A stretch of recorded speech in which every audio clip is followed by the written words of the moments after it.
I'm Heather. I'm Floreo's Director of Customer Success. And we're really grateful for all of you that are joining us or all of you that are watching this webinar later on the recording. My colleague Liz Pascual is going to be presenting today. She is actually a former Floreo customer, and now she's an employee here, and we're so glad to have her. She's going to talk about incorporating Floreo into your routines. So I already said this, but just some housekeeping for those who have hopped on the call since then. Please make use of the Q&A option to put any questions that you have out into the world. We will answer all of your questions before we leave the call today. And if you have questions after the call, please reach out to us anytime. Our email address is support@floreovr.com. So I'm going to hand the reins over to Liz, and I'm going to screen share your presentation. So give me 1 second while I get that going. And take it away, Liz. All right, thank you. And again, like Heather had mentioned, thank you all so much for taking the time out of your very, very busy days to join us today. So the next slide, we're going to talk a little bit about what our objective is for our webinar today. So in today's webinar, we're going to be reviewing potential ways Floreo could fit into your learner's routine and be used as a tool to enhance your current program. So who is this webinar for? This webinar is for anyone who is already using Floreo or is interested in learning more about incorporating Floreo into your sessions or your classes. If you are looking for specific training that is geared towards device setup and management, we have amazing 101s hosted by Heather, and she'll be able to get you set up with everything tech related that you'll need for those specific trainings. So firstly, I'd like to introduce myself. My name is Liz Pascual. I am a board certified behavior analyst practicing out of sunny Southern California. I've been in the field of supporting the neurodiverse population for about 10 years, and I've had the opportunity to work in different environments, such as schools, day programs, in-home and in clinics, and with individuals of all age ranges. I specialize in collaborating with residential facilities, working with adults, and training their direct support professionals. But here at Floreo, I am the clinical support and training specialist. So as part of the clinical team, I'm supporting with some of the great research we're doing and making sure our partners and users feel confident in using Floreo. But before I became a full-time Florian, I was actually a Floreo user. In one of my previous roles, I used Floreo to support my own programming. I was using Floreo with a wide range of clients from ages 6 to 35 in a variety of settings, from in-home, in clinic, to remote. And so today, as we talk more about incorporating Floreo into your routine, I'll be sharing some of my experiences as a Floreo user as well. And so for those of you on the call who are newer to Floreo and are here to learn more about what we offer, we are a virtual reality platform designed to teach social, communication, emotional regulation, and behavioral and life skills. So before we dive in, I want to acknowledge that every learner is unique, and so is every Floreo coach. We all have different backgrounds and specialties, so what may work for one learner may need to be adjusted for another learner. Floreo can be utilized in so many different ways, but the end goal is always the same: to support with skill building in a safe environment. So as the coach, you are the expert. We just want to be another tool in your toolbox so you can enhance your time skill building with your learner. So why virtual reality? I understand that as educators, providers, and parents, while we may have the best intentions, sometimes looking at another modality can be overwhelming, especially something that sounds so different like virtual reality. Before using Floreo, I would never have thought of VR as a tool. It's something that I thought was exclusively used for gaming, but I have learned so much since then. I was actually first introduced to Floreo towards the end of 2020 during the height of the pandemic, when a lot of the programming I was utilizing was remote. I was exhausting my list of resources and was in need of something to keep my learners engaged. A previous director of mine had read an article that mentioned Floreo, and we were so interested, and we immediately set up a consultation. With VR, you are introducing a method of learning that can be fun and unique, not just for your learner, but for yourself too. You are able to create a repeatable environment that is immersive. This is a place where learners can practice and gain the confidence they can take to the real world.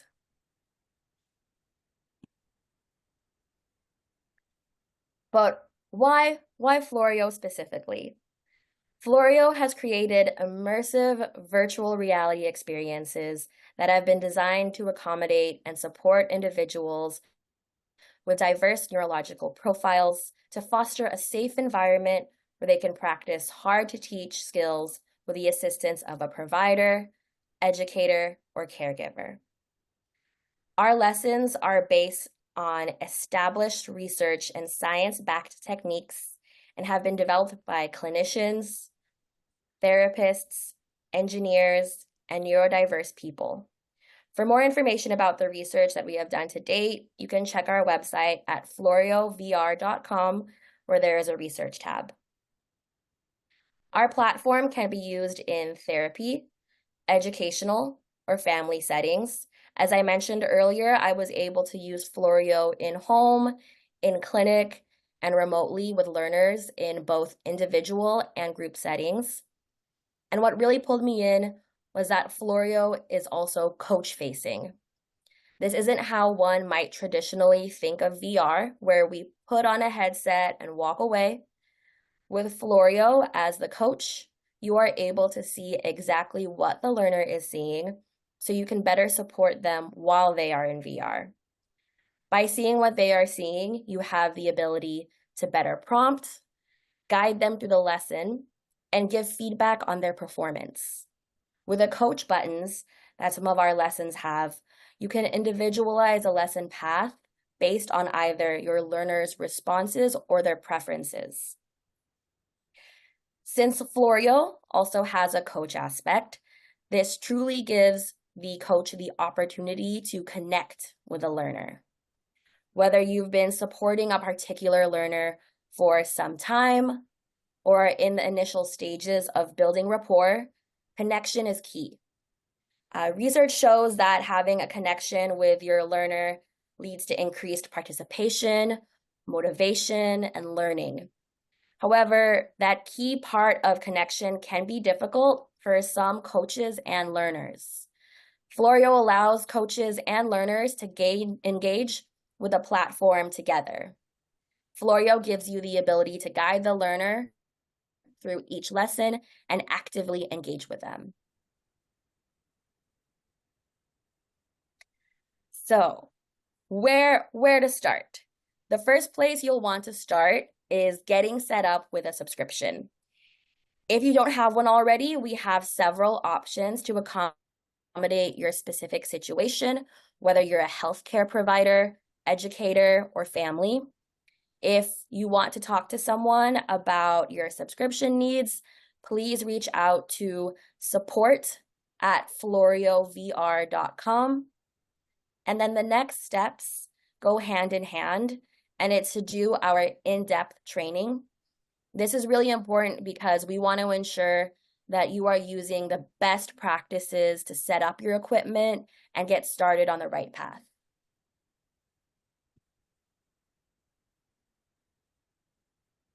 All right, so planning for success. Once you feel comfortable with device and account management, the next step is to dive into planning. When planning, the first thing we recommend on doing is familiarizing yourself with our library, Currently, we have over 200 lessons across our 14 different skill categories. You can view our lesson library through our iPad app or on our website by going to floreovr.com and clicking on our Learning Center tab. We are frequently adding new lessons, so this library continues to grow.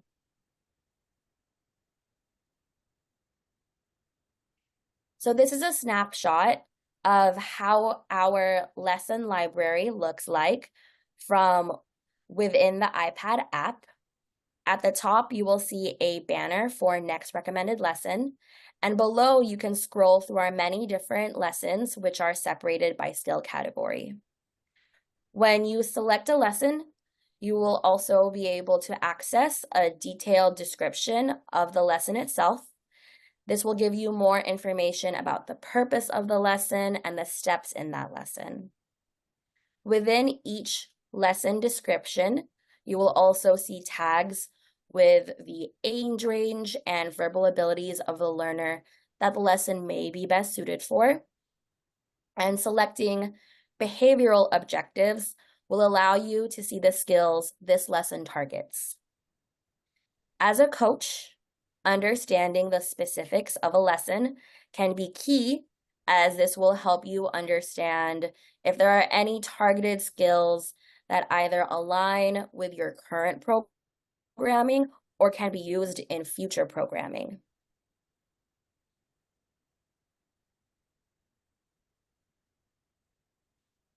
Something that was very, very valuable to me when I was first learning Floreo was to practice as both the coach and the learner.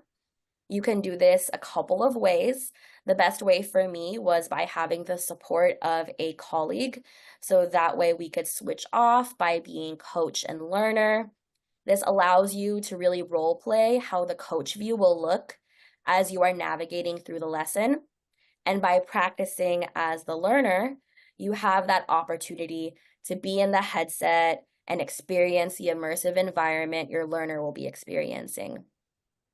If you don't have someone you can practice with, if you are using the iOS system, you can always have both applications and devices launched and simply move the phone as you maneuver through the coach buttons.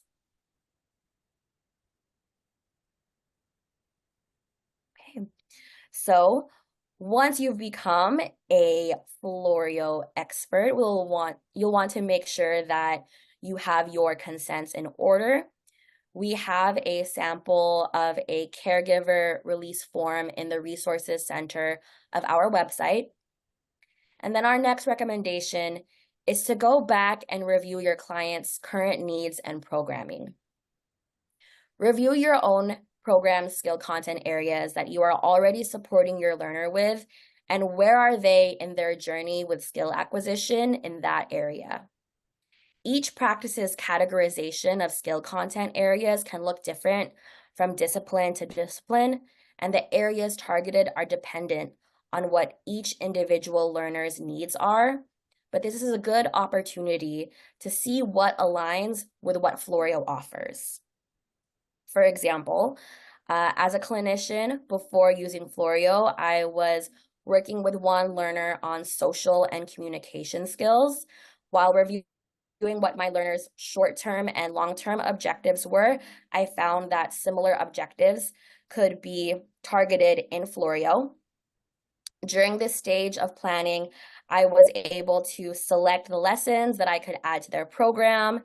In this example, in my programming, I structured Floreo as another instructional setting, a novel environment where my learner could practice conversational skills, as this was a goal we were already working on. By practicing in VR, I was able to create a richer experience to target this goal by elaborating on my previously written procedure. Instead of role-playing conversations between myself and my learner, I could have my learner engage in practice with a character that resembled their age. This is also an opportunity to revisit goals that you previously could not target due to barriers. whether they were environmental or situational. For example, crossing the street was previously a skill that we had wanted to target with a learner. However, due to this learner's unsafe behaviors in the community settings, we wanted to work on some prerequisite skills first.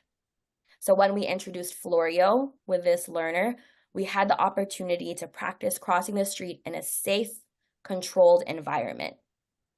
By adding Floreo, you don't need to feel like you have to redo your entire program plan. This is another modality that you can use to support with learning. But once you have Floreo, the way you may build your program plans in the future may evolve to incorporate more opportunities for your learner to practice in VR. In my experience, I have been successful in starting out with just a few lessons just to ensure that the learner can continue to acclimate to the learning in this new environment. After you've thought of the specific lessons that align with your plan, make a customized playlist for your learner. This will allow you to navigate more quickly through the lessons. You can customize your playlist to be based off of your own skill content areas that you are targeting with your learner. If you can go to the next slide, please. So Floreo, where and when?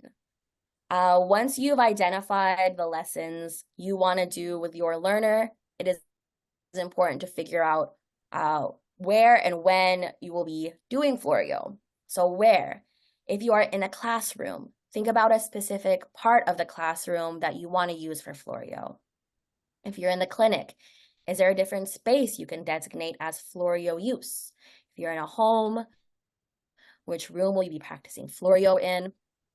A key part of planning where you are going to use Floreo is to ensure that it is in a space where you and your learner have the space to move around without bumping into anything.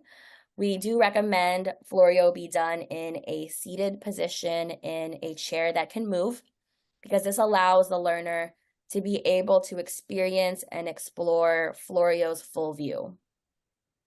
If you are not going to use Floreo in person and are going to be using it in a remote capacity, such as via telehealth, dependent on the learner's abilities, you may want someone on their side acting as a guide to ensure your learner is practicing safely. I have also had remote cases where, while on a Zoom call, I have had a learner who would independently select a place in their home where they wanted to practice Floreo, log into the learner side, and place the headset on themselves. On my end, I was able to coach them through the selected Floreo lessons. For more information about how to use Floreo remotely, we encourage you to join a Floreo telehealth training or set up time to speak with a member of our team. You can coordinate a time by emailing support@floreovr.com. When you will be using Floreo is very important too. If you are an educator, are you going to be using Floreo during certain classes of the day? As a clinician, are you going to be doing it at the beginning, middle, end of your session? In home, will you be doing it after school or on the weekends? For some learners, I found it to be fun to build Floreo into a routine where it is interspersed throughout the current programs I'm working on. You might work on one or two Floreo lessons, take a break, do one or two lessons as you would typically target them, then come back to Floreo. Other learners may benefit from specifically dedicated Floreo time.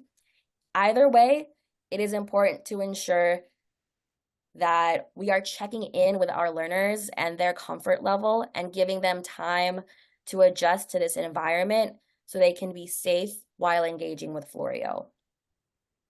In sessions with my learners, I've used opportunities where I have built program plans for our Floreo use.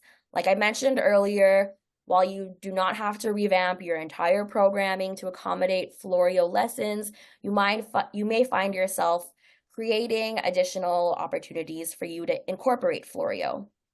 You may currently have lessons that build up to a Floreo lesson. For example, I had previously structured opportunities where my learner practiced identifying safety signs that we might see in the community. Then we would go into the crossing the street lesson. This allowed my learner to practice maintaining a previously mastered skill, then allowing them to practice the next goal in a fluid method. During your planning, you can also determine if you want to use Floreo one-on-one or in a group setting. I've used Floreo both during individual sessions where I'm working with a client on their focused programming, and also in larger social groups by casting Floreo onto a TV. This gives learners in your group the chance to model and rehearse skills to each other, give peer-to-peer feedback on their in-lesson responses, practice turn taking, waiting, and more. Go to the next slide, please. Right, so before your first session, you'll need to set up for your space. When setting up your Floreo workspace, you can pair the environment with stimuli that are reinforcing and or comforting for that learner. This could be favorite sensory objects, weighted blankets, etc.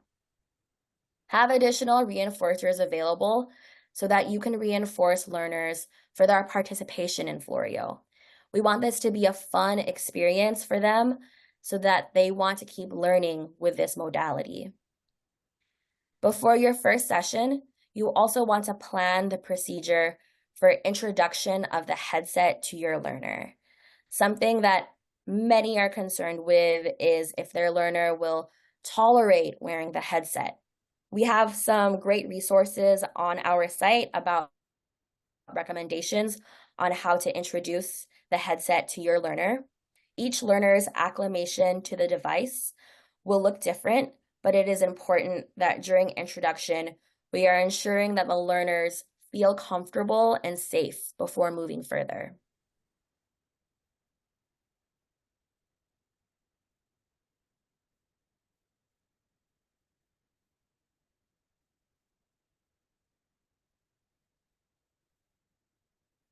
Uh-oh, I think we might have lost Liz. So I'm going to give her a second to try to come back here. And I think, oh, there she is.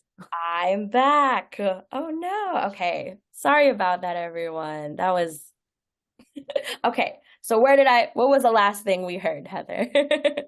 So I think you were about to talk about ensuring your devices are ready to go.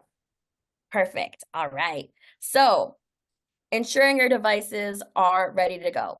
Tech stuff happens. Great example just now. So it can be frustrating for both yourself and your learner if you are trying to do device setup, if you are already in your lesson or your session. So try logging in on your devices prior to bringing your learner over to the space so that when they are ready to practice, you're ready to go. That way you can troubleshoot any issues before you're starting your session. On our website, we have a great coaches checklist in our Learning Center's knowledge base that outlines key checkpoints that you can use as a visual aid for yourself.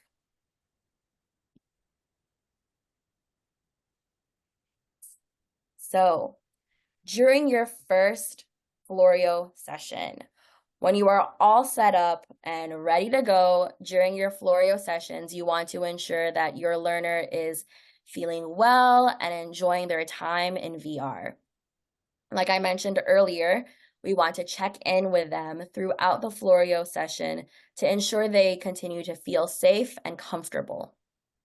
We also want to ensure that before giving the headset to your learner that you are checking that it is fitted, ready, and that the image is clear. And throughout the session, continue to monitor for any signs of discomfort or motion sickness, changes in breathing, sweating, holding their hands to their head, verbally communicating discomfort, increase in self-soothing behaviors, and use your best judgment and discontinue using Floreo for that session if needed. And then after your first Floreo session, you'll want to help the learner to take off the headset, remove the phone from the headset, and force quit Floreo on your devices so you can start a fresh session for the next time. It may take a few minutes for your learner's eyes to readjust after they have finished using Floreo, so it's best to engage your learner in an activity that does not use a screen to help their eyes readjust. On our website, we have some additional resources on staying safe while in VR. And once you've completed your session, this is an opportunity to go into the portal to review the reports available on your learner's Floreo activity. You can visit the portal at portal.floreovr.com. So now I'm going to open it up for any questions. Absolutely. Okay, so we have a couple of questions. I'm going to read them out and we can tag team them. So someone's asking, is the courses catalog flexible for customization? Can we design context customized courses and upload them? So I'll take that one. Right now, our lessons are not customizable as far as you being able to add your own content. We are looking into different ways that we might be able to incorporate that in the future. But as of now, we have about 200 lessons in our lesson library today. They all are programmed in a specific way. The characters will act in specific ways. They will say specific sentences to the learners. And the coach will tap different buttons to branch the lesson in different ways, depending on the lesson that you might be playing. Okay, so we have another question. Not sure if I missed it, but how long do you recommend sessions be? Liz, do you want to take that one or do you want me to take it? Yeah, so it's definitely going to depend on your learner and their ability to acclimate and tolerate the device. On our site, we have recommended on that checklist, you'll see that for the younger and less verbal individuals, consider 2 episodes of Floreo VR per day, with each episode lasting no longer than 5 minutes. But of course, you know your learner the best, and so we want to make sure that as you are first implementing Floreo, you're really gauging for their ability to acclimate and tolerate and measuring that duration. So not a question, but liked your mention of guiding a learner with logging in and getting set up over telehealth, a clever way to work on skills for independence and a different way of using Floreo. Yeah, I agree. Good job, Liz. Yeah. And we have another question. When will the use of Microsoft VR Oculus be available for usage by parent and child users? So we don't know just yet. That is actually, did I freeze now? Okay. So we don't know just yet because we are waiting on approval in Meta's App Lab. And we don't have control over that, unfortunately. That is up to Meta. And we are working through that process with them. It's taking a little longer than we would hope. But unfortunately, we don't have an ETA at this time, although I can tell you we're actively working through that process.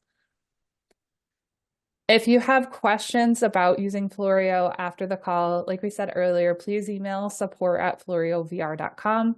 If you aren't already a subscriber, we'd love to talk to you about a subscription. We have flexible subscriptions, monthly and annual subscriptions, or a different amount of time if that's what you prefer. And we have a great sales team who would be happy to chat with you about your situation and find the best Floreo subscription for you as well. I will wait another minute or two here to see if there are any other questions that are coming through the Q&A, but I just want to take the time again to thank everyone for joining us today. Thank you, Liz, for sharing your insights, and we will be hosting more webinars, so stay tuned. Check out that pop-up that pops up on our website when we have these events coming up. and also our social channels. Our newsletter is a great place to keep up to date on the things that we're up to. It's also where we announce new content releases. It's also where you can find out things like when we will be available on the MetaQuest headset.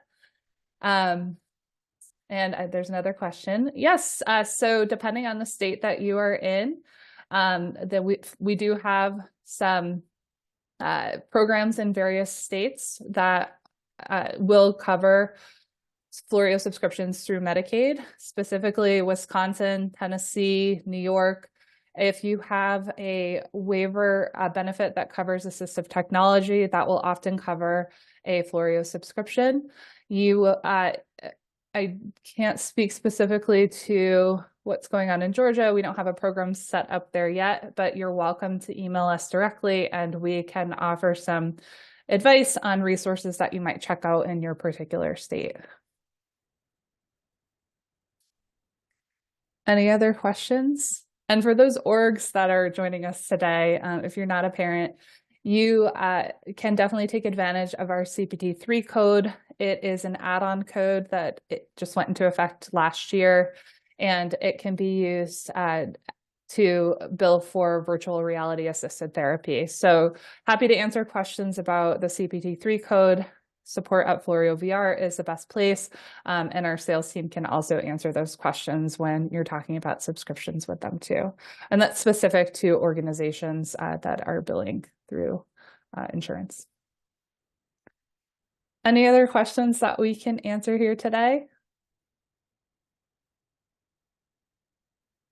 Well, thank you all again for joining us. Be on the lookout for more events coming up, and we'll hopefully see you at one of them soon. Have a great rest of your day, everyone.